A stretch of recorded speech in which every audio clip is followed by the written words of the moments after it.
I am the Tofu Golem. Please enjoy the video. You begin by confirming prerequisites and taking the first steps. Check the exact Windows build and confirm RDP wrapper compatibility. Mismatched builds stop listening. Once done, disable third-party firewalls and antivirus briefly because they often block the listener. Then download the latest RDP wrapper package and the updated RDP wrap.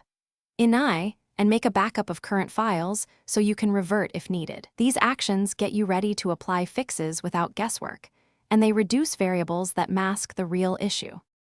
Now you perform the core repair steps. Run the installer as administrator and ensure the RDP wrapper service starts. You should see the status change toward listening. Next, replace the RDP wrap. With the updated version that matches your build, then restart remote desktop services or perform a reboot to apply changes.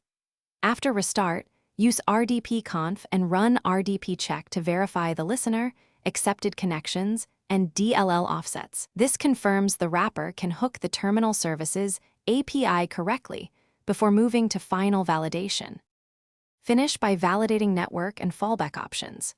Use Netstat to confirm TCP port 3389 is listening, and make sure Windows firewall rules allow inbound RDP.